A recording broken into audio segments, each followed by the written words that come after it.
Welcome back, guys, to the Brokowskis YouTube video. Today we got starts and sits, once again merging them into one video.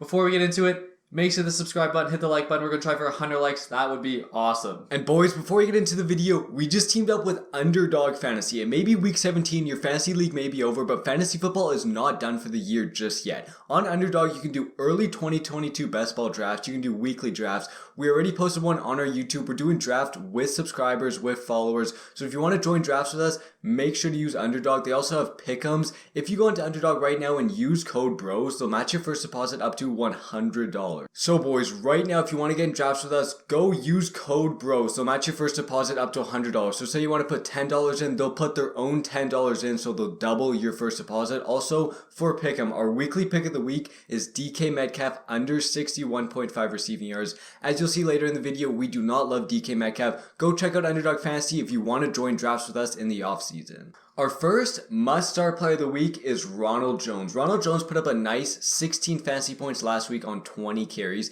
and that was against a good Carolina Panthers defense. This week, he's going against the New York Jets, who are 32nd against running backs. Obviously, Leonard Fournette is on IR. Ronald Jones is the clear RB1 on this offense, and he's a great start with a great matchup this week. Our second start of the week is Brandon Cooks. Brandon Cooks is versus the Niners, who are 25th against wide receivers. And Brandon Cooks has been looking like a monster with Davis Mills lately. Davis Mills has actually been looking really good. Brandon Cooks is clearly the best receiver on this team. He's going to benefit big time from this offense. Plus, they're versing the Niners, who are starting Trey Lance this week. And Trey Lance is a big unknown. He could be super good, but he also could be pretty bad. And if he's not that great, it means more punting, more time on offense for the Texans, which just means more opportunities for Brandon Cooks. We love Brandon Cooks this week. Our third must-start player of the week is Devin Singletary. Devin Singletary has cemented himself as the RB1 in the Bills offense. Over the last 3 weeks, he's averaging over 80% of the snaps. Zach Moss is irrelevant. Matt Breida is irrelevant. Devin Singletary is the RB to own in Buffalo. Over the last 3 games, he's averaging just less than 17 fantasy points per game. Those are super great numbers. And he's versing the Atlanta Falcons, who have a really bad run defense. This is also going to be maybe a bad weather game, which helps Devin Singletary. More running, less pass plays. Devin Singletary should get a good amount of opportunities, and he's a great start this week. Our next start of the week is Braxon Berrios. Let's make this very clear. Do not start him over your stars. Do not even start him over most of your bench players. This is if you're super desperate. Braxon Berrios could be a good play. We love him because he's versing the Tampa Bay Buccaneers, who have been pretty good against receivers lately, but they haven't been near the best. And the Jets have so many injuries. Elijah Moore is not going to play. Corey Davis has been on IR for a while. Crowder is also doubtful. He should have tons of opportunities. He should be the wide receiver 1 for this team. Someone's got to catch passes. It probably should be Braxon Berrios. If you're super desperate, we would look for Berrios as a potential play for you this week. Our fifth must-start player of the week is Chase Edmonds. We'd only recommend starting Chase Edmonds if James Conner's out. Last week, Chase Edmonds got, I think, 16 carries. He got 9 targets. He got over 26 fantasy points. When James Conner's not in this offense, Chase Edmonds is an absolute stud. It's looking like James Conner might not play. He has not practiced over the last 5 practices. He obviously missed last week. Chase Edmonds, if James Conner doesn't play, is a very solid start and honestly could win some leagues. Dallas versus Cardinals could be a very high scoring game. These are 2 very good offenses. If there's a lot of points on the board, Chase Edmonds could get in the end zone a couple of times and he could have an amazing week. Moving on to sits, our first sit of the week is Josh Jacobs. Josh Jacobs has been super disappointing lately. We thought he was going to be amazing with Drake going down with the injury, making him the workhorse, but he has not been that. Over the last 3 games, he's only been averaging 11.3 points per game. It's been pretty bad. Plus, this week, he's versing the number 4 Colts against running backs.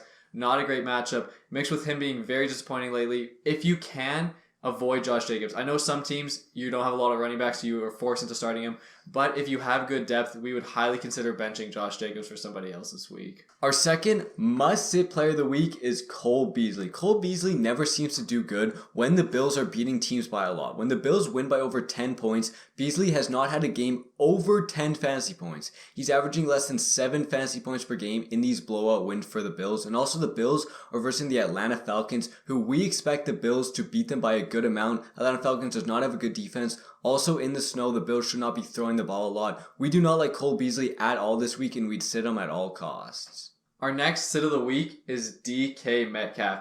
DK Metcalf has not put over 13 points since week 8. It's been 8 weeks, almost 2 months since DK Metcalf put up over 13 points. That is terrible. Even last week, for example, he got 12.1, which was his best since that time period, but it was on 2 catches for 41 yards and a touchdown. He's basically just relying on one play every week to make him somewhat relevant. He has been really bad for fantasy. We think he's just way too inconsistent. We think there's much safer guys you can go with in the fantasy finals. We would highly consider looking elsewhere at wide receiver in the fantasy finals. Our fourth must-have player of the week is Michael Carter. Michael Carter is going against his Tampa Bay run defense, who is really solid. Also, he's not getting the receiving work in this offense. With Zach Wilson, he has not had a game over 3 targets. Also, Ty Johnson's coming back, who does get more targets in this offense. Last time Ty Johnson played with Zach Wilson, he got 7 targets. Ty Johnson's more the catching back. The Jets should lose this game by a good amount. They shouldn't score a lot of points. Michael Carter is pretty touchdown dependent when he doesn't get these targets. And again, boys, you might be forced into starting Michael Carter, but if you have another option on your bench, we'd maybe consider sitting Michael Carter this week. And guys, our last sit of the week is Justin Jefferson. Let's just make this super clear. This is not a sit. This is more so what we do in our TikToks. Disappoints. We wouldn't expect a big game from Justin Jefferson this week. Adam Thielen is on IR, which should make it seem like he's going to get more targets, but Jari Alexander is coming back. Jari's probably going to shadow him the whole game. Plus, Kirk Cousins is not playing. It is Sean Mannion playing quarterback for the Vikings this week. Doesn't sound great. It's going to be in Lambeau. It sounds like it's going to be cold. I wouldn't expect a ton of throws. Expect Jari to be on Justin Jefferson. Again, you have to start Justin Jefferson, but just don't expect a big game from him this week. And boys, thanks so much. If you made it to the end of the video, make sure you hit that subscribe, hit the like. We're coming out with videos all throughout the offseason too. Hopefully you guys can win your fantasy championship. Comment this keyword right here for a like and reply to your comment. Boys, let's hope you get those championships, and we'll see y'all later.